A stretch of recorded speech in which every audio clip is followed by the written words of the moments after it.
Le,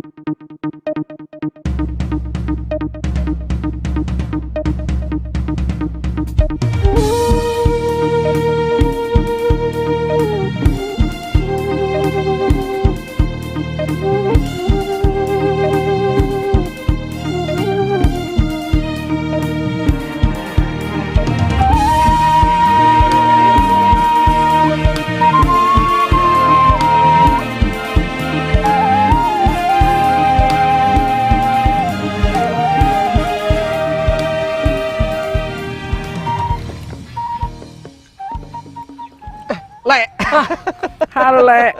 Le Jungjung lagi Iya. ngapain, Le? Ini lagi nyelup benang, Le.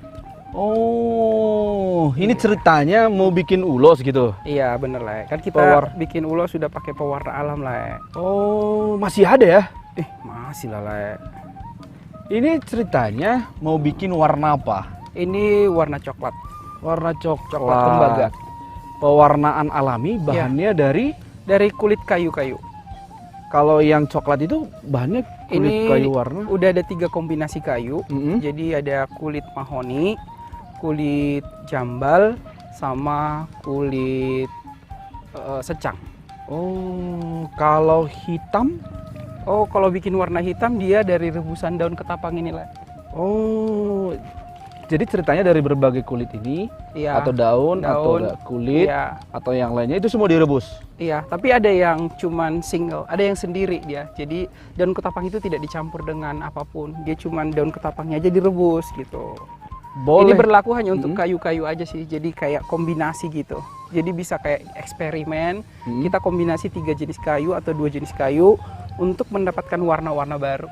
Oh, Gitu. begitu. Kalau proses pembuatan warna itu, Iya. itu kira-kira boleh jelaskan? Iya.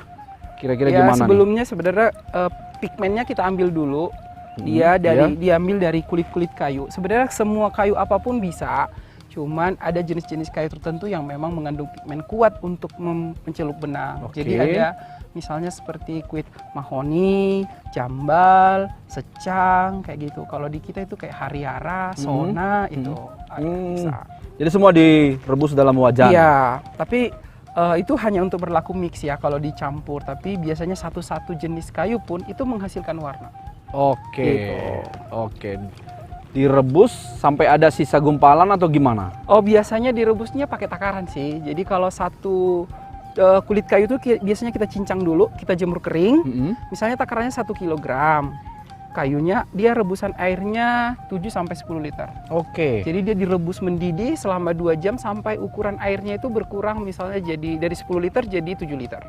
Atau Oke. sampai 5 liter. Jadi biar pigmennya kuat yang dalam serat kayunya itu keluar gitu. Sisanya yang ini? Iya. Oh. Jadi setelah itu ampasnya kita ambil, kita saring. Nah, ini jadinya kayak Ini jadinya begini. Iya. Ini dijual ya? Iya, itu sudah bisa dijual. Sudah dijual. Oh. Ada nggak warna yang nggak bisa dapat? Biasanya bukan warna yang nggak bisa dapat sih, tapi susah didapat. Susah didapat. Iya. Jadi biasanya warna merah marun atau merah hati yang biasa dipakai untuk ulos itu sebenarnya paling susah didapat. Meracik takarannya. Bukan, sebenarnya bahannya itu susah ditemukan karena dia kita ambil dari akar mengkudu. Dan sebelumnya dia harus mengalami proses perminyakan dulu. Oh, begitu. Iya, jadi dia butuh waktu lama untuk mendapatkan warna yang merah hati atau merah bata sih kita sebut. Kesusahan lainnya dari Iya. bahan-bahan alami ini kalau sekitaran kawasan Danau Toba bagaimana kira-kira? Sebenarnya kan kita nggak dipaksa nih mau misalnya bikin warna yang susah, enggak. Iya. Kita sebenarnya ngolah apa aja yang ada di alam sekitar kita olah untuk jadi bahan pewarna alami benang untuk tenun kita. Itu aja sih Oke. sebenarnya. Cuman kalau misalnya ada customer kita tertentu, Pengen pengen banget nih warna merah ini. Nah, kita paling warna itu susah dapatnya, paling prepare dulu 3 bulan atau 4 bulan dulu gitu. Oh. Waiting, mau nggak nungguin gitu. Tapi udah ada gambaran nanti kira-kira Iya. warnanya seperti ini. Udah gitu ada. ya. Nah, setelah yang ini nih, Iya. setelah udah cairan hasil rebusan, Mm. ini diapain lagi? Setelah dicelup begini, biasanya kita tirisin. Jadi Ini berapa lama nih?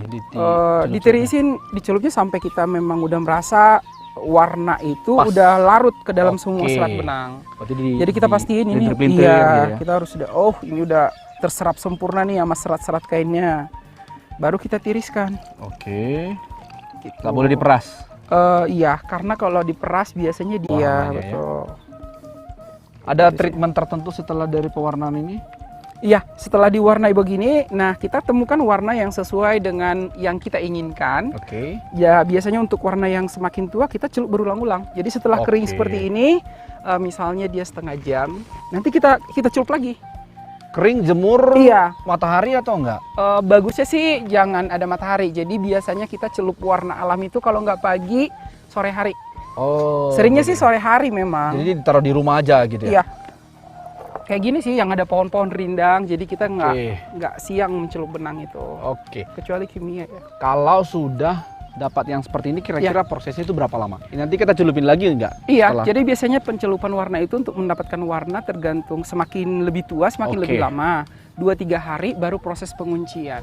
Oh, dikunci pakai? Dikuncinya pakai kapur sirih Hmm. atau pakai tunjung atau pakai tawas. Oh, oke. Nah, Le, ini kan nggak tahu ya kalau saya melihatnya apakah memang ini ribet, sulit gitu. Kalau udah keseharian bagaimana nih sebenarnya? Sebenarnya nggak sulit sih, lebih keribet. Jadi Oke. karena dia ada proses cuci benangnya dulu, ekstrak seratnya dulu, ngambil pigmennya, terus setelah itu kita celup berulang-ulang. Setelah Oke. kering kita tunggu kering dulu dia 2 hari 3 hari, baru dikunci supaya Betul. warnanya tidak luntur. Sebenarnya itu prosesnya. Ya ada tahapan-tahapan Iya, yang harus itu yang berulang-ulang membuat- gitu iya. ya. Kalau di kawasan Danau Toba lah dulu Iya. gambarannya, kira-kira yang masih terjaga nggak ini pewarnaan alaminya ini masih banyakkah gitu? Kalau 2 tahun terakhir ini sih udah kerjasama dengan beberapa pihak, memang sering udah adain pelatihan seperti ini.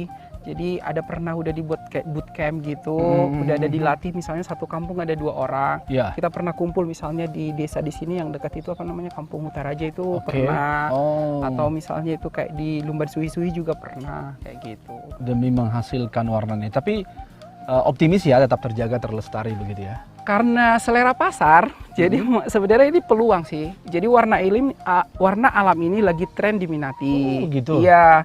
Jadi trennya ini sebenarnya ketahuannya itu 3 tahun terakhir ini. Tapi lagi digemari penenun itu 2 tahun terakhir ini.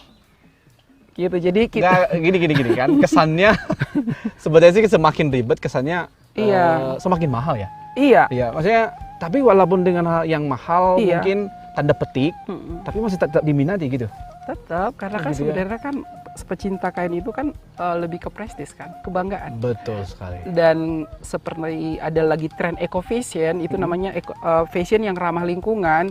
Jadi ya mau nggak mau ya tetap harus jadi prioritas juga pilihan fashion yang menggunakan bahan pewarna alami gitu. Oke, luar Itu kan biasa. karena ada organisasi-organisasi atau Ya. misalnya ada apa namanya ya kayak instansi atau pemerintah juga yang kalau misalnya ada bahan yang seperti itu atau kelompok yang menggunakan pewarna alam pasti juga diperhatikan kan. Mantap. Berarti yang ini sudah ada dijual. Iya. Benang yang sudah dicelup juga sudah ada dijual. Sudah. Jadi ada Tapi by order gitu by maksudnya? order karena Oke. kan kalau misalnya kita buat kan nanti kan stoknya numpuk, tapi misalnya aku bang mau nih pesan yang warna coklat dong, nggak sempet bikin, baru kita bikin. Nggak ada masa kadaluarsanya? Kalau yang kayak gini nggak ada. Nggak ada ya? Nggak ada. Mantap sekali. Tapi kalau dari sisi desain, kemewahan, perbedaannya yang printing, yang sintetik terhadap yang alam ini, kira-kira Lek Junjung gimana tanggapannya? Sebenarnya signifikan perbedaannya itu antara yang pewarna alami dengan yang pewarna sintetis ataupun kimia itu sebenarnya dari warna. Jadi yang warna alami itu memang kecenderungannya itu ke arah yang lebih doff. Dia lembut warnanya. Oke. Jadi kalaupun dia semua warna bisa dibuat dari bahan alami, Iya. tapi kecenderungan warnanya itu kalah yang lebih lembut. Beda dengan Lembut. pewarna yang sintetis, misalnya dia pasti yang shining, yang bright kayak gitu-gitu. Jadi dia lebih terang kayak biru elektrik. Nah kalau kita pakai indigo kita kan nggak nemu. Jadi biru yang dihasilkan dari salon itu dia kalau nggak biru air, biru langit atau Wow. enggak blue navy gitu, kayak biru dongker gitu. Kalau dari sisi pasar, Kalau dari pasar ya pastinya permintaan akan kimia itu kan lebih banyak karena kan Oke. dia lebih segmennya itu semua segmen diminati. Tapi kalau misalnya yang pewarna alam itu kan pastinya udah segmen menengah ke atas. keren sekali. Ya, kita menyaksikan pewarnaan alami ulos yang kesehariannya dilakukan oleh Lek Marjunjung Huta Barat dan bahkan berbagi kepada banyak orang untuk menjadi pelaku pewarnaan ulus alami yang dapat diminati dengan aneka warna yang memang kita lihat di sekitar kita. Itulah pewarnaan alami ulus yang dilakukan oleh Lae Marjunjung. Jadi ini pabrik.